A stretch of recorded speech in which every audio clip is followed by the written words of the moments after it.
Assalamualaikum warahmatullahi wabarakatuh. Selamat datang, Waalaikumsalam. Farid. Selamat malam. Terima kasih sudah menyempatkan waktunya buat sharing-sharing nih sama kita. Jadi, perkenalkan kita dari mahasiswa Institut Pertanian Bogor yang sedang mengikuti kampus Merdeka yang bernamakan Wirausaha Merdeka. Jadi tujuan itu kayak kita melatih mindset entrepreneur gitu, sama menjalankan proyek tentang entrepreneur gitu selama kampus Merdeka ini dijalankan. Jadi kita ini kelompok 6 dan kelompok ini tuh kita project untuk wirausaha yang kita jalankan itu konsen ya. Jujur salah satunya juga terinspirasi karena konsen yang lu buat gitu. Tapi yang kita bikin beda mungkin sama lu ruang lingkupnya. Kalau lu kan mungkin di gaming, kalau kita mungkin di sekitaran mahasiswa gitu ya. Kayak perlengkapan buat kehidupan mahasiswa di kos atau yang lain-lainnya gitu. Mungkin segitu aja pembuka dari gua. Kira-kira bisa langsung dimulai nggak nih pertanyaan-pertanyaan dari kita buat ini? Boleh Gil. Langsung ke pertanyaan aja. Ada. Langsung aja silahkan. Pertanyaannya teman-teman. Oke, thank you Fadil. Oke, pertanyaan pertama mungkin dari gue dulu ya. Awal dari buka bisnis konsign ini, kira-kira modal awal yang dibutuhkan itu berapa ya? Jadi awal mula dari buka konsen ini itu kan pada tahun 2018. Jadi awalnya memang nggak ada modal sedikit pun. Jadi kemarin itu kan masih beda algoritma Instagramnya. Jadi kami pakai cara follow orang gitu dari akun-akun game. Nanti pasti ada 10% atau berapa persennya pasti follow back gitu ke akun kami. Nah di situ sampai 1.000 followers. Dan mulai ada yang nitip tuh dari orang mana gitu, dari Indonesia, bukan satu Indonesia lah. Nah dari cuan yang kami hasilin itu kami putar lagi untuk promosi, untuk sewa admin dan lain-lain. Mungkin segitu. Oke, cool. Berarti nggak pakai modal ya. Terus kira-kira pas awal itu yang tadi tahun 2018 buka bisnis konsign ini, idenya apa sih yang bisa munculin kepikiran, mau bisnis konsign gitu? Nah, awalnya itu kan ini bisa dibilang konsign kedua gitu di gamingnya. Jadi kan ada yang pertama itu namanya game konsign. Nah, pertama kali kan beli headphone nih dari Tokopedia seharga 800.000 gitu. Nah ternyata pas sudah dipakai dalam seminggu atau 2 minggu nggak cocok gitu headphone-nya. Cari-cari lah Instagram yang bisa bantu jual gitu barang-barang bekas. Nah ketemu lagi konsen nih, coba tanya-tanya gitu kan. Sebelumnya kan aku mau jual di harga 600 ribuan. Ternyata di down price lagi sama pihak game konsignnya. Itu jadi 500.000, kena fee lagi 100.000 untuk game konsignnya. Jadi bersih ke akunnya itu 400. Nah setelah transaksi itu selesai, terus aku mikir nih, kayaknya lumayan buka konsign gitu. Dari satu barangnya udah dapat 100.000. Mungkin dari situ awalnya.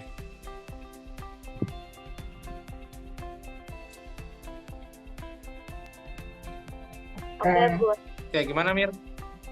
Pertanyaan berikutnya mungkin dari aku ya Kak. Misalnya selama ngejalanin bisnis konsen ini, apa sih gitu, boleh jelasin nggak kendala atau hambatan yang selama ini terjadi gitu selama ngejalanin bisnis konsen ini?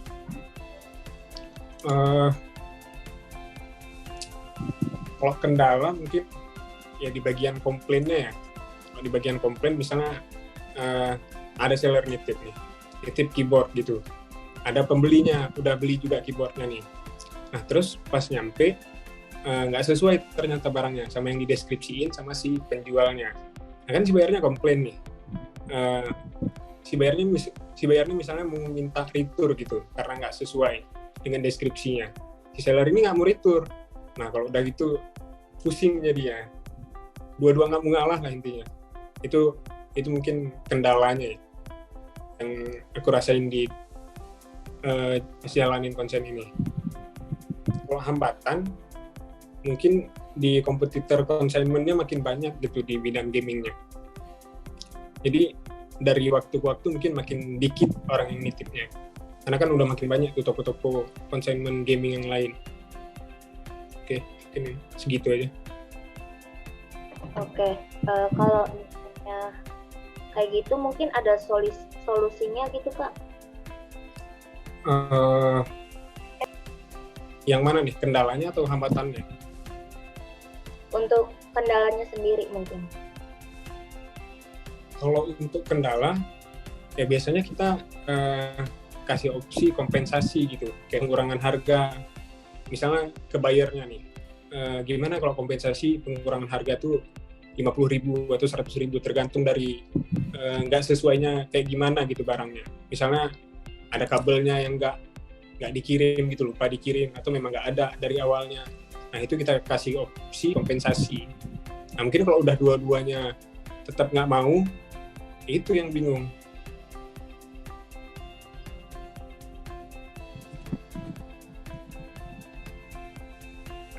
Oke, mungkin untuk pertanyaan berikutnya boleh dijawab atau juga nggak apa-apa gitu. Kira-kira dari konsen ini keuntungannya tuh berapa sih dalam waktu sebulan ini Kak? Kalau penghasilan mungkin abstrak ya, nggak bisa dibilang berapa gitu pendapatan per bulan pastinya. Tergantung dari berapa banyak barang titipan sama berapa banyak barang yang laku dalam bulan itu. Jadi nggak bisa dipastiin gitu berapa penghasilan per bulan, dapatnya berapa gitu. Oke. Mungkin selanjutnya boleh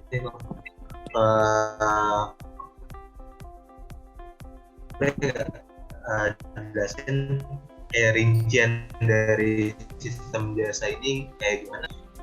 Gimana sistem? Gimana? Putus-putus suaranya tadi. Oke. Izin off cam ya nih, sinyal lagi. Oh ya, boleh.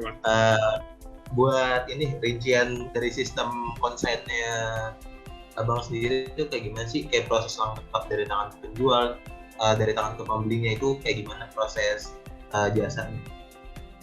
Oh, sistemnya berarti ya, sistem transaksinya. Iya, betul. Oke, berarti kan kalau masalah sistem itu kan ada dua, sistem transaksi, itu ada yang transaksi secara online, dan satu lagi sistem COD. Kalau untuk yang transaksi secara online, itu kan pertama kali itu si penjualnya ngisi form dulu nih, ngisi format titip jual barangnya, jadi misalnya dari kondisinya, deskripsinya, pemakaiannya berapa lama, pembeliannya tahun berapa, pemakaiannya berapa lama, dan garansinya off atau enggak gitu. Nah, kan udah dikirim formnya, sellernya juga ngirim foto barangnya. Nah, nanti negosiasi dari pihak consignment sama pihak penjualnya.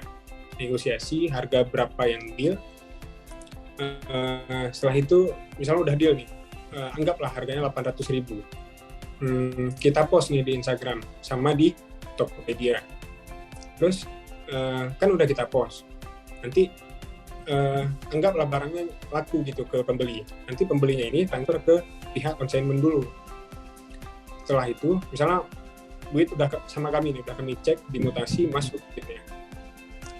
Kami kirim format ordernya dari si pembeli ke penjualnya. Terus nanti baru si penjualnya kirim barang dulu ke si pembeli. Nah, nanti di situ kami kasih waktu konfirmasi itu untuk barang ringan kayak misalnya headset, keyboard, mouse, speaker, itu cuma 1 kali 24 jam.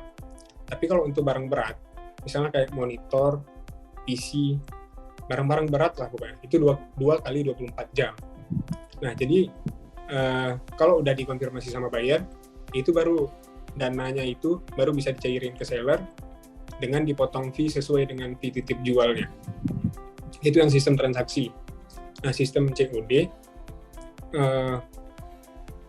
awalnya sama kayak tadi, si sellernya kan ngisi form sama kirim foto barangnya, terus nanti ada buyer yang minat, dia transaksinya ke pihak consignment dulu transfernya. Ini sistem COD nih, transaksi ke pihak COD, terus si bayarnya isi form order lagi, form ordernya dikirim lagi ke sellernya.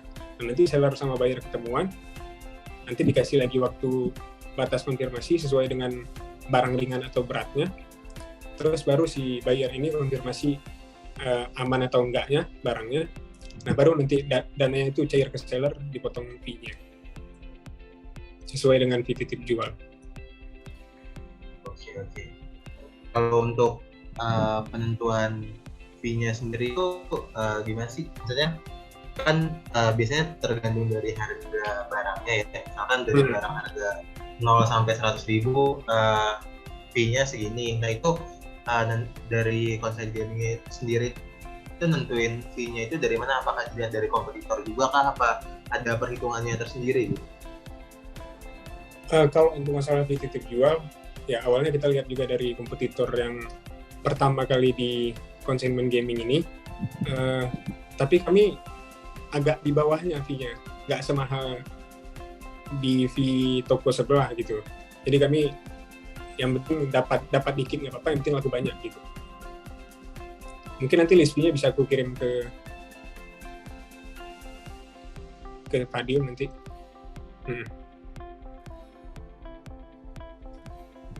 Mana Mi? Udah Mi? Oke. Gue pengen nanya nih, Red.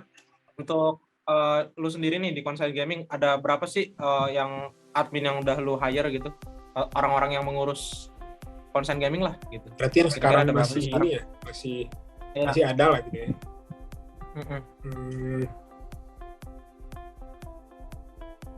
Mungkin kalau admin di Conside Gaming itu ada 4 lah, termasuk aku sendiri, partner aku, admin Tokopedia, sama admin Q&A. Jadi ya tugas aku di sini itu megang line untuk consign, untuk nitip jual, sama line untuk order. Itu dari jam 3:30 sore sampai jam 10 malam. Itu yang tugas aku. Nah, jadi yang kedua itu partner aku, tugasnya sama juga, dia megang line order sama line consign yang untuk nitip. Jam kerja dia dari jam 9 pagi sampai jam 3:30. Nah, terus ada lagi admin Tokopedia, dia kerja dari jam 9 sampai jam 10 malam. Tugasnya yang ngepost barang di Tokped, jawab chat, jawab diskusi dari Tokopedia.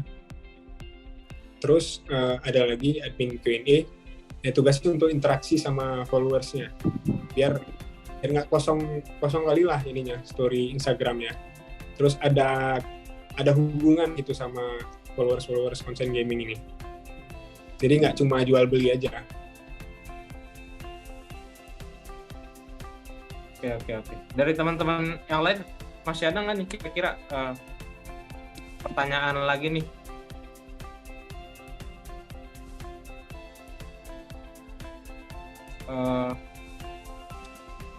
Kalau kenapa Mi? Udah. Oke. Mungkin segitu kali Rit ya pertanyaan yang bisa kita lontarkan. Terima kasih banyak nih jawabannya dari Farid. Sangat menginspirasi kita lah, sangat memberikan kita insight tentang consign ini sendiri. Kurang lebihnya mohon maaf. Terima kasih atas kesempatannya. Assalamualaikum warahmatullahi wabarakatuh.